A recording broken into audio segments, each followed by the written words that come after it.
Well, how about let's go back to some of the other. You may be a prideful jerk. You might be prideful. Yeah. How about the old road rage? Oh yeah, anger, intimidation. I mean, that's a battle that's not worth winning. Because I'll just share real quick. You mean the road rage? The road rage. Yeah. I was on 71 over there by Red Bank Road one night, and I was fully in the lane when the truck started over in my lane. And I happened to see his turn signal, and I sped up. He saw me, and for whatever reason, it made him mad. So he pulls in behind me, and he's right on my bumper of my Mustang. I had a Mustang convertible. And what did I do? I wasn't a Christian, and I want to say that. I won't say that I'm above we it. have BC. BC. AC. I rolled the window down. I stuck my hand up. And the next thing that happened, I'm just going to tell you, this is where I changed my whole posture. It was like French Connection. This guy was in a bobtail without a trailer. I had no idea a truck like that could move like it could. I was trying to navigate traffic. He was running it off the road.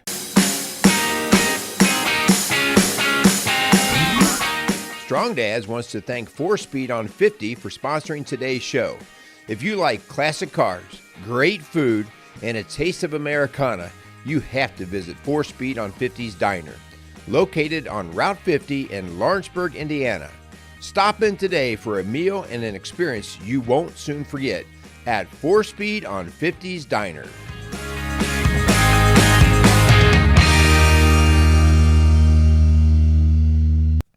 Welcome to Strong Dads. It's Merle Hutchinson alongside of Carl Andrew again, getting ready to bring you another good show.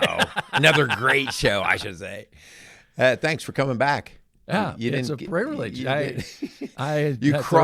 crawled through the door today. Oh, did I? Don't say that. But you came back. I was humble. Oh yeah. Oh, I'm the humblest one here. You can't out-humble me. Oh yeah. Oh, there's a whole show in itself. Well, hey, last time we had a good conversation, and I think at the risk of always sort of airing our own dirty laundry, I think sometimes that's a good connection point for people to understand that people are not really on the islands that they may think they're on. No. Like I'm by myself. No one's not quite like me. It's like, nah, I think we're probably a lot more alike than we are not. And we shared like our own struggles with pride and how we masked it differently. I mean, there's that pride of that arrogance and chest bumping and thumping and all that stuff. But you and I both kind of came to, well, ours was a little different, and it was more of anxiety. Yeah. And depression. Substance abuse for me. Yeah. And hiding and trying to figure out how you'd weave through to not be found out in some way. And here you get through a pretty good chunk of life pulling that off. Right? A lot of life, most of my life. Yeah, and that's the thing. Like, well, in the counseling world, we sometimes look at people who are not doing things that are good, and we say, "How's that working for you?" Yeah. And well, when you do something for 30-some years, you're like, "Well, it kind of is working for me." Yeah. Is there another way? Yeah. Doesn't everybody do this? Yeah, and so you become somewhat fooled into thinking that this does work, and it does work until it doesn't, right? And so that's kind of what we talked about. So, if you didn't get a chance to listen to our last show, go back and just see if some of that connects with you. Just about kind of finding out a different face of pride, but we're gonna go a little bit deeper today. Did you wear your steel toes? Oh, because we're going to be stepping on our toes and everybody else's. Yeah. I didn't think to wear my steel toes. I should have. Actually, it's not so much steel toes as it's going to be a filleting knife that I'm more afraid of here. So. All right. Well, Carl, thanks for coming back Thanks for having me again. Looking forward to this. Let me thank our sponsors, and let's just get rolling right into our topic and discussion today. All right. Let's thank Quality Auto Mart, Casey's Outdoor Solutions, and 4Speed on 50 Diner for sponsoring the Strong Dads podcast. So we greatly appreciate their willingness to come alongside of us. We also just thank all of you guys that are out there listening. And, as we say all the time, subscribe to the channel, give us a thumbs up, 5-star rating, all those things. And it's not really about us. It's about if you think the message listen, there's all kinds of messages always being put out. And, what kind of messages do you want to be out there that are of quality? And if you think it's a quality message, then please do that for us. Also share the shows. I think that's probably one of the biggest things that I find. Typically, Carl, when I am thinking about putting a show together, I have somebody in my head. Yeah. Either somebody I've worked with or whatever, or myself even, like today's show is a little bit, So you might hear a show and go, someone's mind or eye is popping up into your mind. So anyway. Well, on that note, real quick, and I want to jump in there and say, we're going to be talking about diagnosing pride today, the symptoms of pride. Well, we are doctors. Yes, we are doctors. We have a vast amount of experience in the school of pride. But if you think that this isn't for you, you're probably right in the right place. I'm going to tell you that right now. So don't tune out. You're sounding a little bit like Jeff Foxworthy. Jeff Foxworthy. You may be. You may be. In fact, I'm sure we're going to use that a lot today. We're going to get into that. You may be prideful if. But I also want to say, stay tuned. If you're a Christian, especially, stay tuned to the end, because we're really going to touch on what I think are two of the most tragic aspects of pride that destroy so many people's walk, that keeps them from the ultimate joy and freedom, and also keeps them from even coming to Christ, and once they're with Christ, actually experiencing the full grandeur of Christ. So that's important, but we've got a lot to cover. Yeah, we do. So, and let's just go with it. Let's just see where our conversation goes. All right. How about I want you to start, because I know you've thought about some different things about this. Like, what are some of the things that you would diagnose or that you've seen in yourself or others that you go, this was one way that I've seen it? Well, I know for me, I'm going to speak. I don't want to sound from a clinical standpoint. These are my issues with pride and how they manifested in my life. The first time I heard I was a perfectionist, I couldn't relate to that. That was early on in recovery with a psychologist, and I thought a perfectionist was somebody who kept their house spotless. Who everything was in place and everything. I was anything but that, but I didn't realize that being a perfectionist and being subject to perfectionism was really requiring more of yourself or others than they're willing or able to deliver. Yeah. So I always had this high bar because I was afraid of looking like a failure or looking stupid. I was constantly ruminating about that. We talked about the anxiety in the previous program, but I had such an expectation of myself that I was over the top, and that's what perfection is. It just ate me up. Yeah. So that was one of them. Yeah. You want to throw one back on that? Well, I do want to hover around that for a second, because I think I'm not sure if I'm right or wrong on this, because this might step on people's toes, but I've been in lots of different planning groups and stuff, and they don't use the word perfection. And I could be wrong on this. So excellence. Yeah, it's they hide behind that. They say, I do everything with excellence, with excellence. And and I get that. Like, I get the idea, like, no, you want to give your best, but I don't I'm having a hard time separating perfection from excellence. Yeah. And because sometimes you are I'm going to give my best in that moment. Like right now, as I do this, you're getting the best that you're getting right now. This is as good as I can do. Yeah. I'm going to be focused. I'm going to try to do my job here. But excellence is that weird thing that I think you find that in the business world. I think you find it in the church world. Like, everything's with excellence. And it's like, no, we're humans. Yeah. You're human, so you're going to have flaws. You're going to have issues. So the faster we get into just accepting people where they are, I think the more we can actually get the mask off and deal with things. But I don't know. I don't know what your thought is on that. I'm not trying to give a shortcut to say you shouldn't do things well. No, and I think we're going to. These are standalone episodes. So what we're going to do here is give everybody a headache, and and then I think in the next episode we're going to give you the cure. And I think we'll touch on this more later. Excellence is doing to the best of your ability what God has led you to do. Yeah. And what I was into was not God. It was about Carl. It was Carl, yeah. It was about showing Carl. It was about what I thought Carl should do and be and everything like that. So excellence, and we'll talk about true humility in the next episode. That's where the power really is. It took me a long time to realize that. But when people mask things with excellence, Sometimes it's their own perfectionism. If you're competitive, it's extreme competitiveness. If you can't lose, you can't play. Right. So, there's that expectation that shows up there too. And for me, the perfectionism, it branched out into arrogance because I was hard.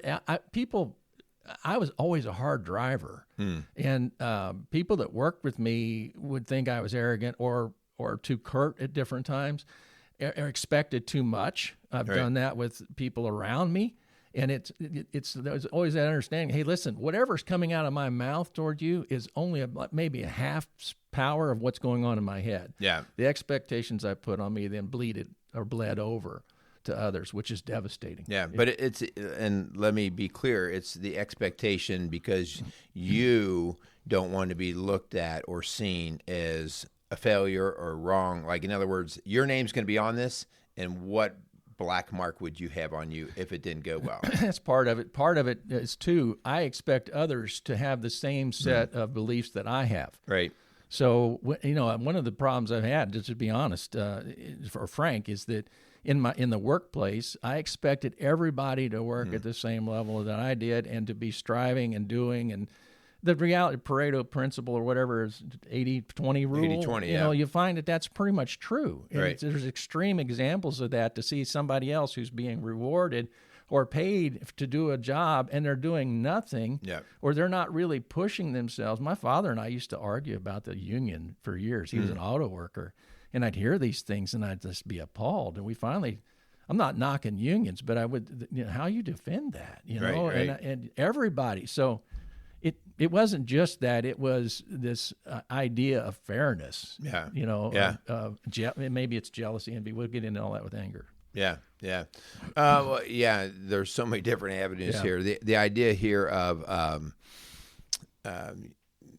there's terms that I don't think I ever heard this term probably 15 years ago, but in the last 10 years, gaslighting. Yeah. Gaslighting. And a lot of terms that we haven't heard in the last few years. But now, once I kind of learned, what is that about? How much I've actually used that. Basically kind of making somebody else in the house or your wife or whatever, you're the one that's crazy. You must be misunderstanding me. You must have not heard me correctly. In other words, it's what you're doing that's making this. Yeah, it's your fault. Yeah. The shifting blame. Yeah, and it's the shifting of the blame, which is me trying to keep myself up on the pedestal of, see, I still got this right and you don't. Right? Or not looking stupid. Yeah. If you can get, I heard a saying years ago, happis is not knowing who to blame. And a lot of people, and myself included, we're always doing it. One of the things that has always intrigued me, and this is maybe later in the notes, but I was always impressed with the line in the Bible where Moses says, "Who should I say sent me?" And he says, "Tell them I am." Mm-hmm. And it gives me goosebumps, because my whole goal in life, I think, is to get to a point where I can say that without qualifiers. To say I am and not feel like you have to explain yourself to make a mistake. Yeah. And now there's times that it's going to have to happen because you need to be accountable or something like that. But the other side of that is to always be trying to explain why you're doing something or your motives behind it, because what's behind that is your own pride. You don't want to look stupid, and you think somebody might think that. When God says, "Tell them I am," it just almost wrecks me. Yeah. I can't explain it because it's so simple. Yeah. Well, you just in marriage work, we talk about learning the authentic apology. And the authentic apology is really simple. I'm sorry for being a jerk, right? Or I'm sorry for, and then stopping. But way too often, this is the pride. I'm sorry for being a jerk, but when you said that, right? And so we talk about no buts and no becauses. Because great point. The buts and becauses are the qualifiers that basically put me back up on top. Right. And it's really your issue. It's not mine. Right. And but I mean, we see it all the time. Happiness is knowing who to blame, and that idea that you're trying to shift it back around. Say, I only acted this way because of you. Yeah. But you're in control. Yeah. And I hope to one day get to the point where I can just say I am. Not necessarily walk around and go to everybody, but in my heart to say I'm centered. I know I'm not perfect. I'm forgiven. I am. this is what God made. This is what God intended. This is what God wants me to do. And to have peace with that. And to be right? peace, because when Jesus says, you will know strife in this world, if you have these symptoms, you're not going to weather that. Yeah. I mean, that's where we're headed. Yep. So the sooner you realize that I am thing for yourself, and we're getting way out in the weeds here possibly, the stronger you're going to be here. Because I've experienced this. I've experienced what it's like to take steps and be very unpopular. Yeah. And the wrestling that goes on with it, which is what is really pride. Yeah. Well, how about let's go back to some of the other. You may be a prideful jerk. You might be prideful. Yeah. How about the old road rage? Oh yeah. Anger, intimidation. Right. Yeah. I know people who have pride in that. Being prideful about how they showed somebody else like up, they can't wait to say, and I flipped that guy off. And I'm like, really, you feel good about that? Yeah. But I think it's that sense of I held my ground. No one's going to tread on me. Yeah.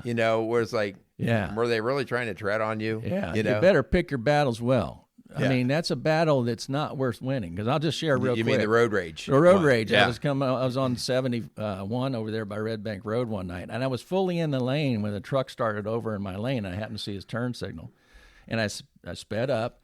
He saw me, and for whatever reason, it made him mad. So he pulls in behind me, and he's right on my bumper of my Mustang. I had a Mustang convertible. And what did I do? I wasn't a Christian then. I want to say that. I won't say that I'm above we it. have BC. BC. AC. I rolled the window down. I stuck my hand up. And the next thing that happened, I'm just going to tell you, this is where I changed my whole posture. It was like French Connection. This guy was in a bobtail without a trailer. I had no idea a truck like that could move like it could. I was trying to navigate traffic. He was running it off the road. Oh, wow. To get to me. And the guy is screaming out the window to where I can hear him through the convertible top. Holy smokes. The only way I got away from him, and we were flying now, I had no idea. We got up to Pfeiffer Road, and there were two trucks and a gap between them, and I shot off of that ramp. It's a wonder I didn't go airborne. Yeah. I went between those trucks because he was behind me, and he couldn't stop and get over. And I decided right then, I'm not even going to look. Yeah. If I do something stupid or somebody else does something stupid, the other side of it is just a short time after that, up on 75, I saw an accident. The aftermath, the dust was still settling. 3 men's bodies in the median. And it turns out it was road rage. 2 in one car, 1 in the other. They got thrown out. And I'm like, folks, it ain't worth it. This is just not worth it. But your pride gets in the way. Yeah. And this is an area where it can be fatal. Yeah. Yeah. Well, I think it's the same thing with social media. People can hide behind the wheel. Like if I'm face to face with you, you're a considerably bigger man than me, and so I'm going to watch my words around you because it would just take one hit from you, right? So if I was smaller, you'd be abusive. I would be more likely to push the envelope, but like we're distant, right? You can't catch me. I'm in a car, or I'm in the truck. Well, social media is even worse. The stuff that I hear and I read, and I'm like, and I really on social media, I have gone totally. I mean, I post some of the business stuff, some of the ministry stuff, but I don't comment on anything because I'm like, no, you talk about a mask that people wear and hide behind. And I think, no, I just don't even want to get into that game. What do they call them? Keyboard warriors or something like that? Is there a name like that? So anyway. You got another one? You may be a prideful jerk if. Oh, well, there's so many. We have a list here, and we could go forever. We're not going to. But how about this one? Because any of you ladies out there, you may be a prideful jerk if you refuse to ask for directions, even when your GPS is yelling at you. I will say I don't have that problem. I saw you put that down for your. And I'm thinking I am quick to ask for directions, but I hear about people doing that. Yeah. But go ahead. You have some stories about that for yourself? This is funny because GPS has really saved us from a lot of that whole direction thing, but. I have another one in here, and hon, just forgive me, but I can't help not to point this out. Linda, my wife, is a very she's a quick thinker and quick speaker. And when she speaks with confidence. Like a lot of times, if I don't know something, you'll hear the hesitation, like, yeah. And you almost never see that out of Linda. And so, over the years, we'd be driving down the road, and she, we'd be like, which way here, before the GPS, and she'd say, "Oh, up here, you take a right." And I mean, just as quick and confident as that. And I would just like, "Well, must be a right."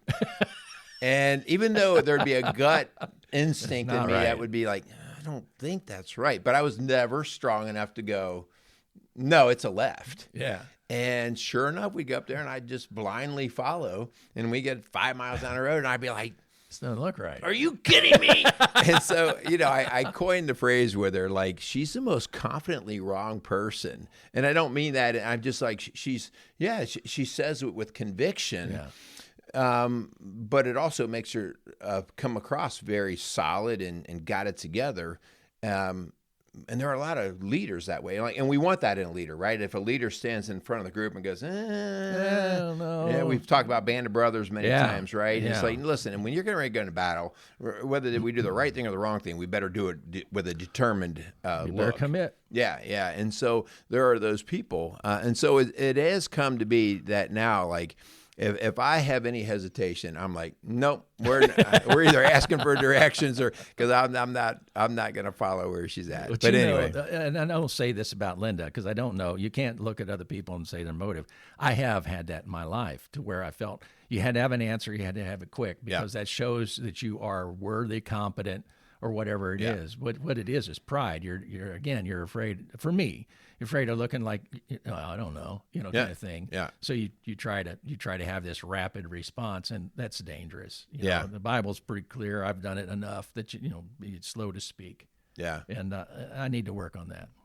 So I like one of them. You've got your unwillingness to apologize. Oh man. And the devastation by criticism. We can probably get both of those under the same thing. When somebody criticizes you and you're so defensive, and then what ensues is this battle, and then you've really done some damage, and then the inability to apologize. Yeah. When somebody's trying to speak truth, especially when somebody's trying to speak truth in your life, those are two great points. Well, I think one of the things that you see in the counseling world is when you are speaking with somebody and you're delivering some critical news of some sort, and they can't hear it, they don't want to hear it, and so you'll see their face sort of change, and right away they're no longer listening to you. They're formulating their shield or their weapon. Their war plan. Yeah, exactly. And I've been guilty. Like, if you criticize me and I'm not comfortable with it, I'm going to be quick to point out one of your flaws. Yeah. Oh yeah, well, that could be true about me, but right. And I'll throw it back at you. And it's like, in teaching people to sit in the criticism. When our boys went off into the military, and I don't know, like when I was 18 and I was thinking about military and stuff like that, the whole idea of just being yelled at and screamed at was like, I don't think I want to deal with that. But I think, to talk with them about, remember when you were a football player and the coach was yelling at you, don't hear the yell, hear the message. Yeah. Just hear the message, but you hear the emotion and you get all freaked out. Yeah. But if you just could hear the message, there's probably some truth in that. And don't internalize it as something personal. Yeah. It's an overall game plan. Yeah. Something came to mind, though, that I didn't actually have on these lists, and I figure we haven't really talked about this, that it could be a whole show in itself. And it's a diversion from what we're talking about here. Big signs of pride, and having taught financial peace, is the purchases of things to impress others. And I'm not against fine things. I'm just not. I look at the new Corvette, and I think that is a pretty hot car. It's a hot car, but from doing what I do for a living, developing prototypes and designs, it's just an astounding piece of work. I think for the price, I just have an appreciation for it. Have I bought one? I could. I don't have the desire anymore, but I can appreciate that. I think we're a lot with finances, and we could get into that. And I've seen the devastation. You know, Dave Ramsey puts it really well. Buying things you don't need with money you don't have to impress people who really don't care. Yeah. So, you know, that's an entire thing. But, you know, doing anything, and that's an outward type. It's sort of separate from these internal kind of flaws that we have that tear us apart. But and this can contribute. Doing anything to impress somebody, owning anything to impress somebody, to try to make yourself be more than what you feel you are, that's a dangerous thing. And I've seen the devastation of that in debt, bankruptcies, things like that, and just stress. Yeah. I mean, people are under stress. So I actually didn't even have that on my list, but it's a biggie. But as you're talking, let me flip the coin on that and go, I think this is just as much of a sticky wicket. Seeing the guy in the Corvette.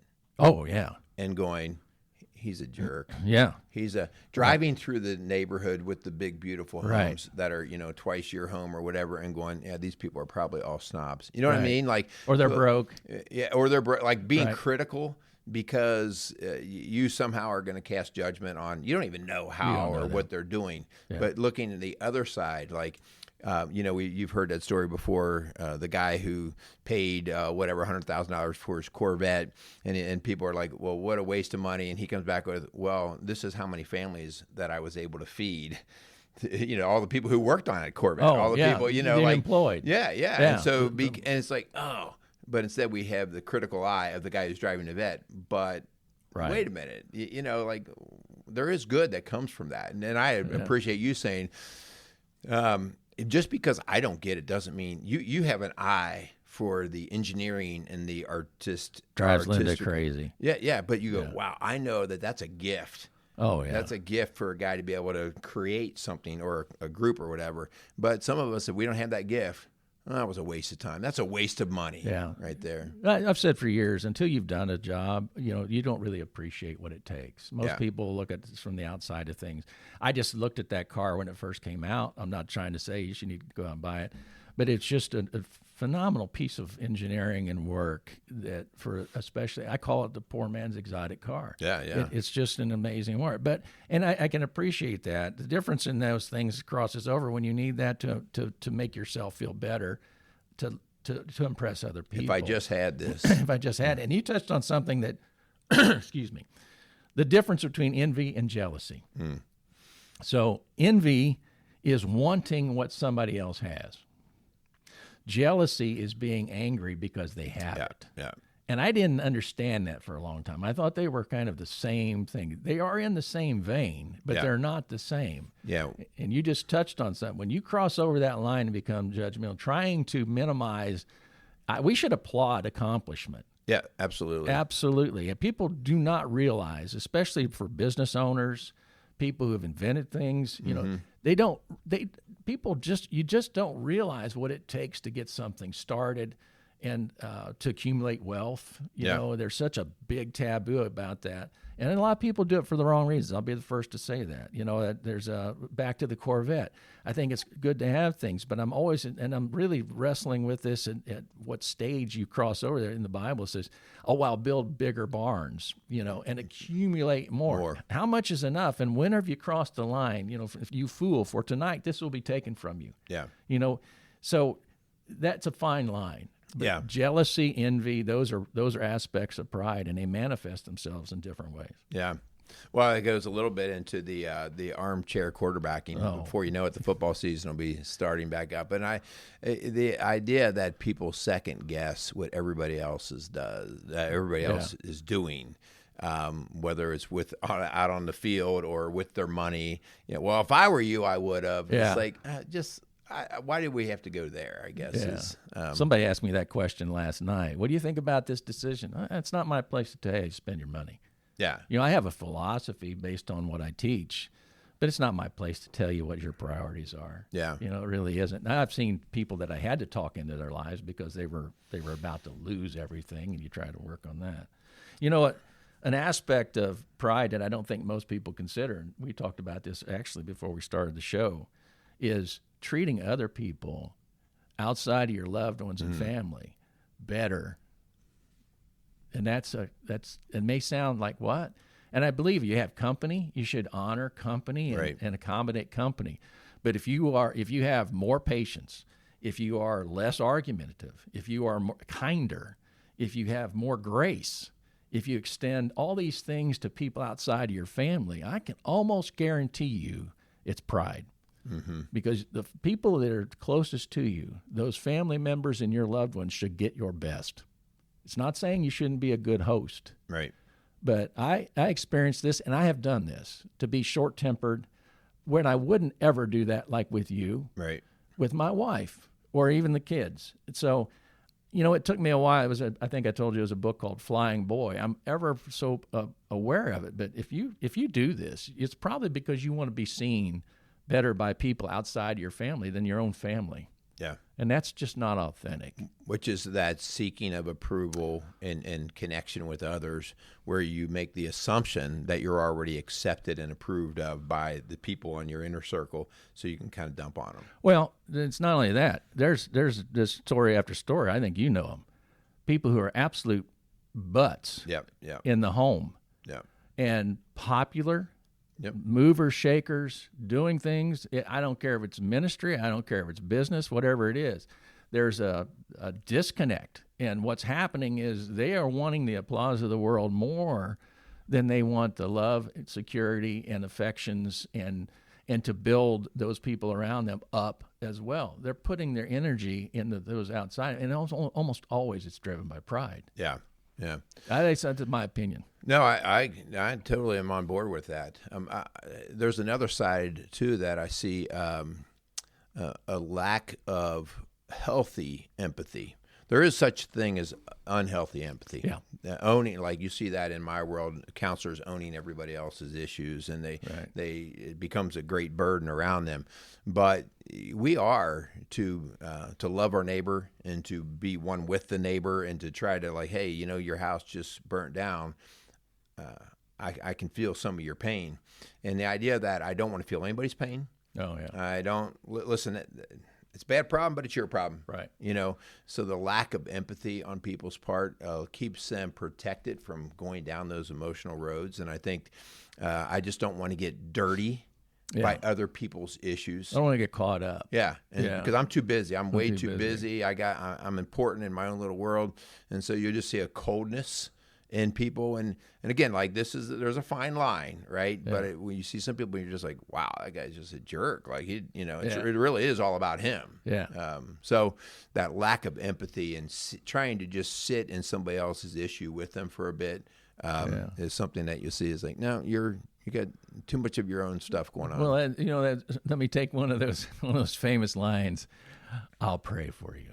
Oh man. And you think, did you? I mean, or are you just trying to look good in the moment? Are you trying to, like, deflect the messiness, whatever it is, and just stay aloof from that? And this is, I don't really have to invest. Yeah. And I probably won't even, because I probably won't even pray. Well, that's the question. Yeah. Are you really praying? Or, you say something like that. I hate to tell you this. At least in my opinion, there's a scorecard upstairs. It's like, hey, you said, you got 10 of them this week, and you not done one. Yeah. Or you like, another thing real quick is that, the gossipy kind of thing. Oh, did you hear about that poor thing? Oh, bless her God soul. bless her soul. It's like, you better get ready, because the dirt is getting ready to fly. Yeah, we're going to throw some dirt. Yeah. So, can I jump? Oh, yeah, go ahead. Okay, go ahead. So on the other side of that, being the person that needs the prayer. Another characteristic of mine that has been devastating, that has caused me a great deal. I don't know if it's you doing it all right. It's sulking and withdrawal. Okay. So when you're prideful, and even if you've taken a stand for the right thing, or just something's happened in your life to pull back the curtain, you feel it's not fair, or you feel you've been mistreated, or you feel the system is corrupt. I'm guilty of all these things. I withdraw and I sulk. Now, I used to say, and I think there's some truth to this, I'm reformulating a game plan or sorting things out. When I lost all my money, I was devastated because my pride, there was definitely a lot of pride, but I also needed to sort out a new ideology. So there's that side of it. But I think if you're going off and sulking, and then I'll touch on one of the other things that I don't think I've said it yet. Imagined slights. Help me with that. I don't know that I've heard that, which maybe you just walk through ignorant. you walk through a crowd and you think they're mad at me. And Almost like a paranoia. it's a paranoia. They're mad at me because it's about you. You know, you're thinking you've done something, and you're living. And especially when I was young, everything around you is like a wind. It's pushing you. A person may be thinking about the fight they had with their spouse, and they've got a sour look on their face, and you internalize that. You think it's about you. Or codependency or narcissism, whatever you want to stick to it. But imagine slights and hurts. You know, that somebody may have said something in a way to you that you interpret one way and they meant it another. Yep. But you're always on the lookout because you're prideful, insecure, whatever it is that you, and then it's hell. I'll just put it that way. It was a good part of the anxiety I had was fed by that, of having these barometers all around you. And if you have that many instruments that are feeding into the system, you're going to get a lot. Yeah, you're getting bombarded. You're getting bombarded and pushed around. That's me. Yeah. You said something before that I think it does fall into the prideful way. In fact, I know it does fall into the prideful way because we talked about praying for people. But one of the things that I just realized that I am so guilty of, not asking for prayer. Oh, I keep all my stuff to myself, as if I'm going to handle it. Yeah. I don't want to burden you. I'm not even good at asking for help. Yeah. I'm not. I got a project going on. I'm like, I just do it myself. And I don't want people in too tightly to my inner circle. I don't want people knowing, like I just had my knee replaced, and, my wife, Linda, she's quick about like, let's pray or put it on the prayer chain or whatever. And I'm like, there's people with a whole lot worse stuff going on. Don't put that on there.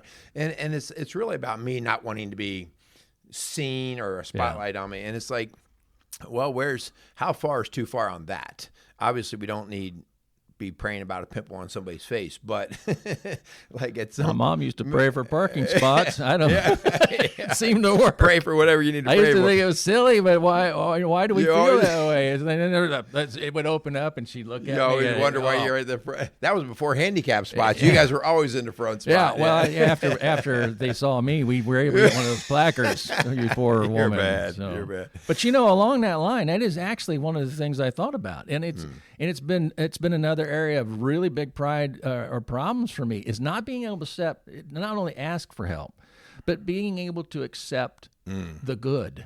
We had an offer to us, Linda and I, that was in hindsight was incredible, and I backed up because I felt it just didn't make sense to me that somebody would be doing this. My paranoia or whatever. Who does this? And we passed. And every time I see this thing, I won't say what it is. It's just like, oh, you dummy, and it's like, and that's another area of pride is regret, big regret, living in the past, but not being able to accept a compliment. We'll talk about that as the part of the cure. True humility, though, is not being any more or less than you are. And if this is something that is true, to being able to say, well, thank you, to accept that. Yeah. If you're prideful, that's hard. To ask for help, accept the good in your life that comes your way. Yeah.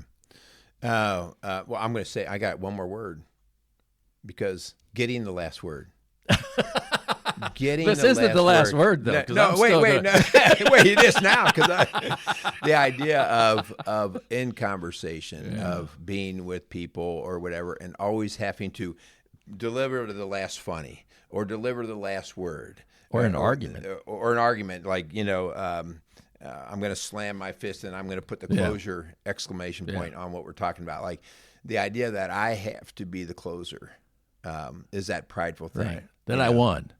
I won. I triumphed. Whether it's win or triumph in the moment, that I shined. Outshined, if it might be what it is. Yeah. Man, we've gone through a bunch. You have any more? I don't know. There's so many more. You got some more? I'll tell you one I talked about earlier was I'm different.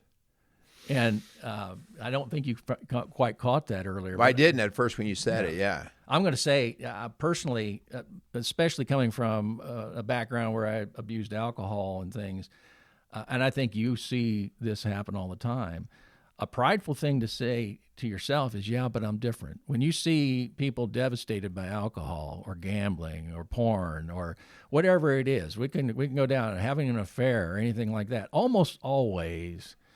in the 12-step program, they have something called, it's not the caboose that kills you, it's the locomotive. It's that first thing. So most often we have some sort of, if we have any kind of consciousness, we have some sort of awareness. We've seen other lives devastated. We've seen people die possibly from that. But a lot of what we do is in our pride, we say, yeah, but I'm different. And then you're a casualty. That, I think, is a big thing that takes a lot of people. Yeah, but I'm different. I can handle this. Right. Yeah, and how do you find? Well, you're talking mostly here right now about alcohol, but it could be drugs. It could be anything. Yeah, but greed. The majority, the vast majority of people who take a drink do not have problems with alcohol. Right. I mean, that's just the truth. Most people drinking do not have a problem with it. But how do you know, and what is the process that one would go through to say, oh my gosh, and this is going to be part of the cure part too, of how do I accept the idea that I am that one that does have a problem, because there's a lot of things that we could have problems with, but we don't. I don't know that we can answer that in probably the time we have today, but I would say this. I heard a saying one time, and it just caught me up. You're only one thought away from the most heinous act you can imagine. And I think, I've seen in my life really good people that were tragedies. So I don't kid myself about what's possible. Yeah. I've seen people fall.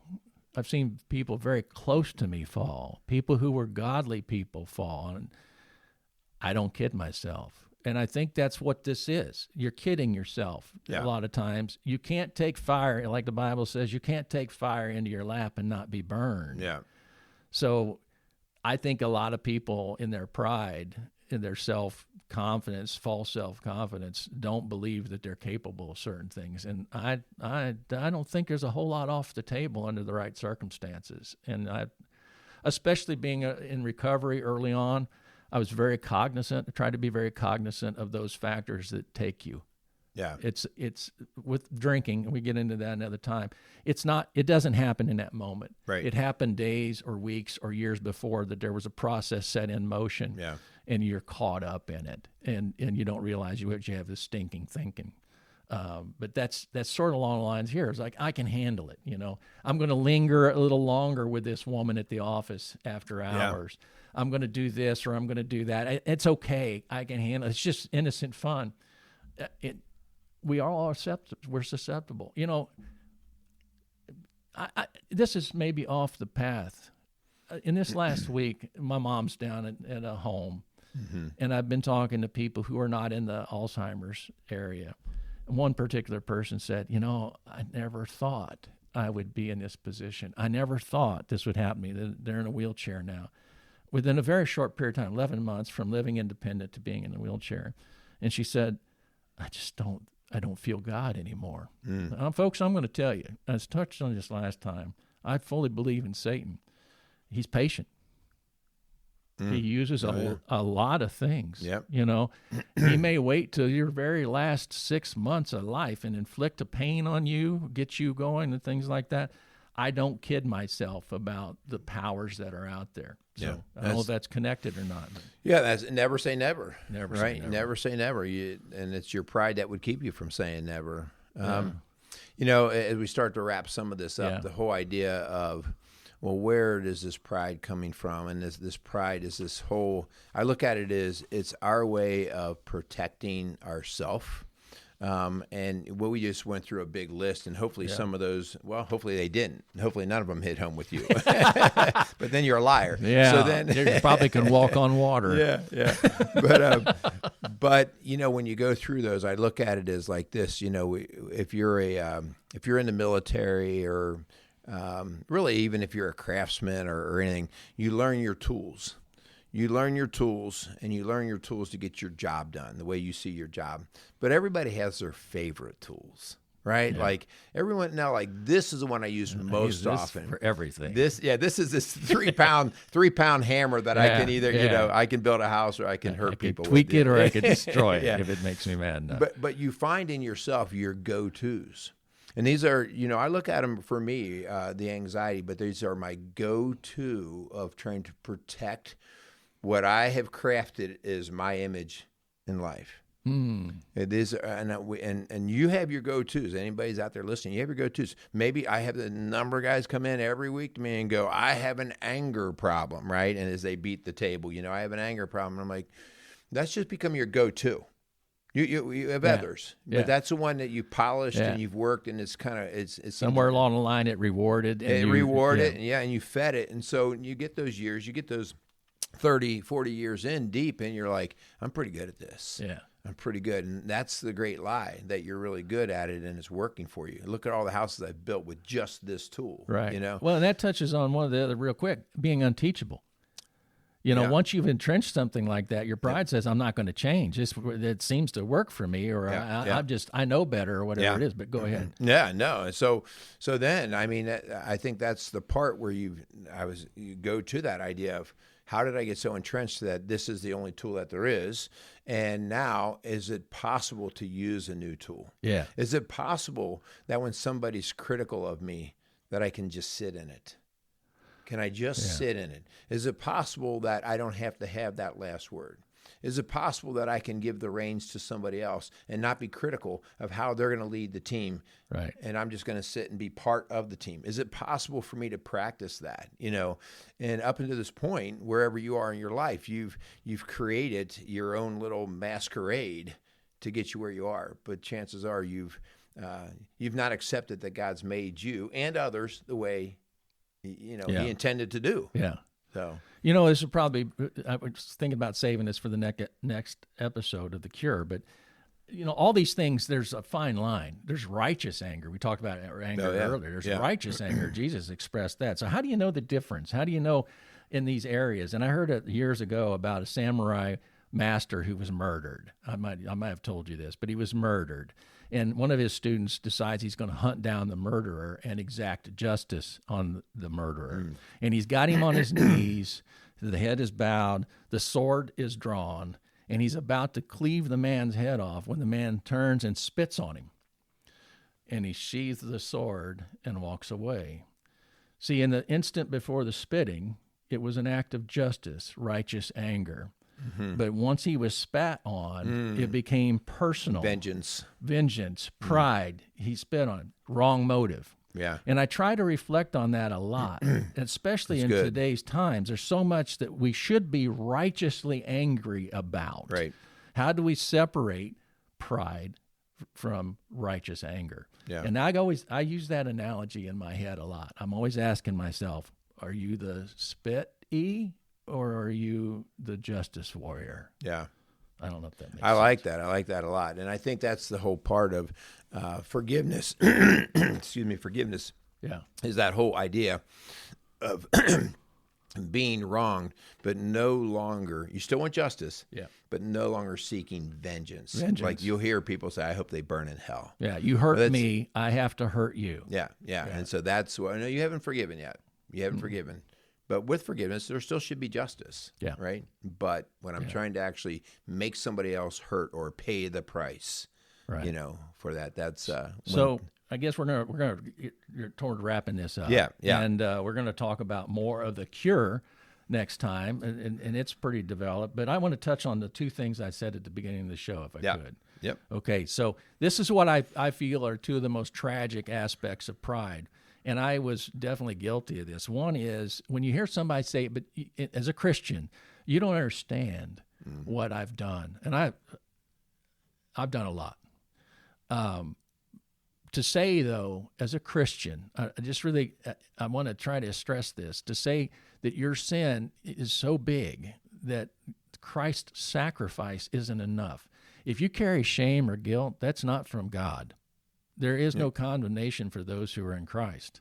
So when people say this thing and they walk around, you will never experience, I can tell you personally, you will never experience the full joy of grace of God if you carry around this pride that your sin is bigger than what he could forgive. I can't stress this enough. If you haven't read Romans, read Romans. And if you need help understanding it, give one of us a note or get into it. But that is so tragic to me. I think it's... Well, I think of how big do you think you are? Oh.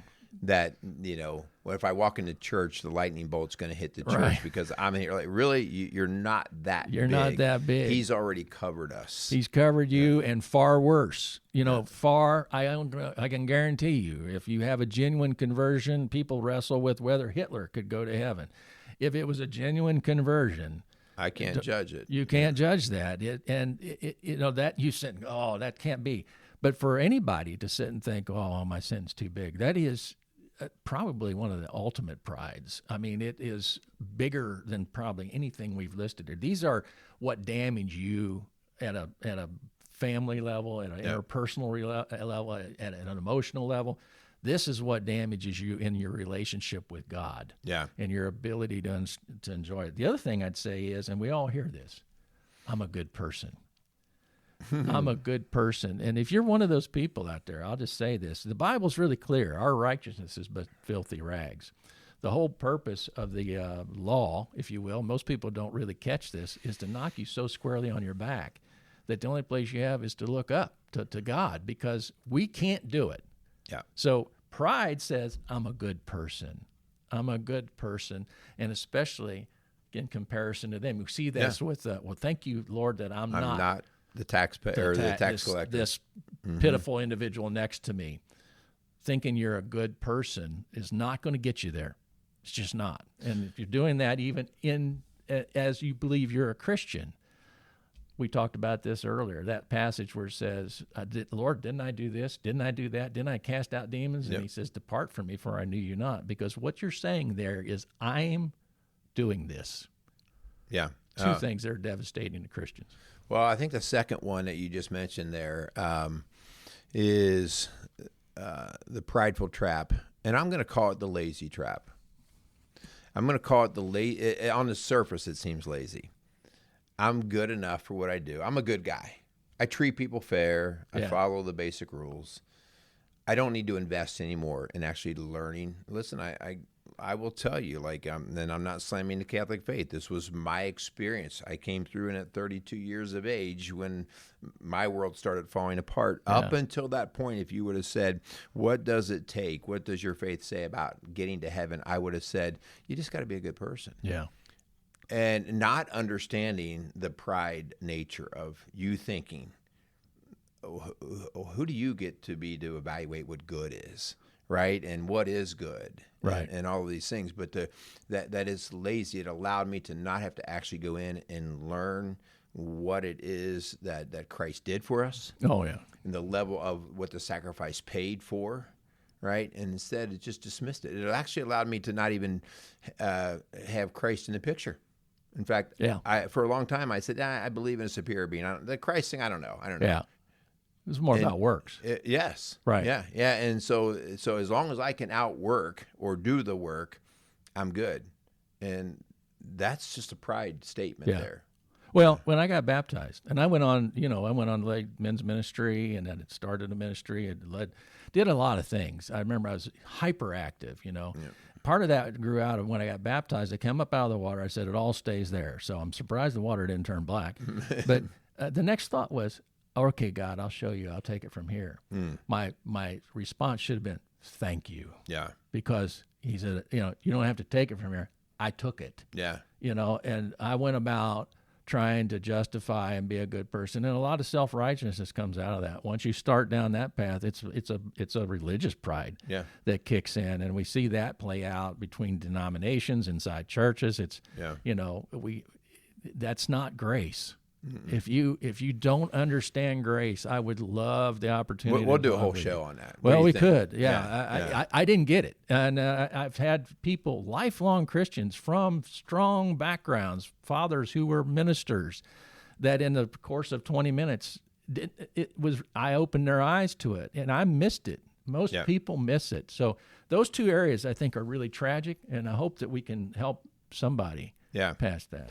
So you may be a prideful jerk if so hopefully, guys, if we did this to hopefully just kind of vet out and get the idea of, listen, we're all in this. We are all in this, and it's so you watch game film one day. You get Monday mornings to watch game film from the NFL Sunday game, and after that on Monday mornings you watched it and you get to beat yourself up. You get to say, I messed that up. I screwed that up. I should have done this. But then that's what we're going to talk about next show. The cure. The cure. Like, what are we going to do to move forward? What are we going to accept? And I should be careful of saying, what are we going to do? Yeah. But what is our approach going to be so that we don't have to carry this garbage and we can be really much more of a free individual? Yeah, so that's good. Yeah, that piece. I want to say something real quick, too. I didn't say it at the beginning. It sounds good. Your sponsors are all incredible. I just want to say the people behind them. I didn't say that last week. I thought about that. These people that support you in this ministry are incredible people. I would just say, if you get a chance, patronize them. Yeah. I greatly appreciate you saying that. I mean, I think sometimes people just think that they're just people that are out there. Well, these are all good, solid community people and people of faith, and they just believe in this message. And they're all working on their own pride too, right? So they get this message. So, all right, guys, we do want to thank you again, and we ask that you listen to the show, but get ready for next week because we're going to really bring up some good, or I should say next show, which is going to be in 2 weeks. And so we're going to really kind of work through the cure on this and hopefully give you some good stuff to chew on there. So no, we will give them some good stuff. Well, it depends on where their head is. Depends on where their head is. I got no choice in what people accept. All right, we'll put it out there, and it's yours to take or not. So. All right. So thanks for all you listeners. Go out there and be a strong dad. Thank you.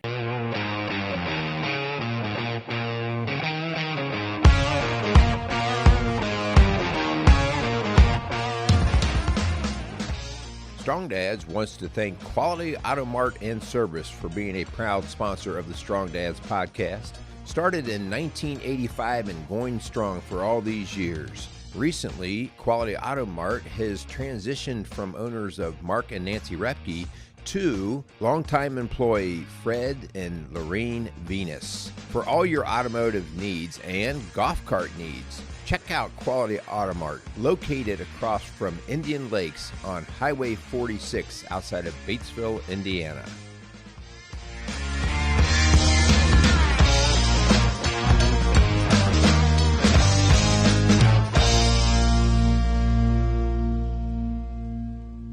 Casey's is a premier garden center and gift shop located in Lawrenceburg, Indiana. Casey's offers a wide selection of plants, landscaping materials, home and garden decor, and gifts for every occasion. Casey's is committed to providing exceptional service, a unique shopping experience, and value to every customer. Stop in and see what makes Casey's so unique.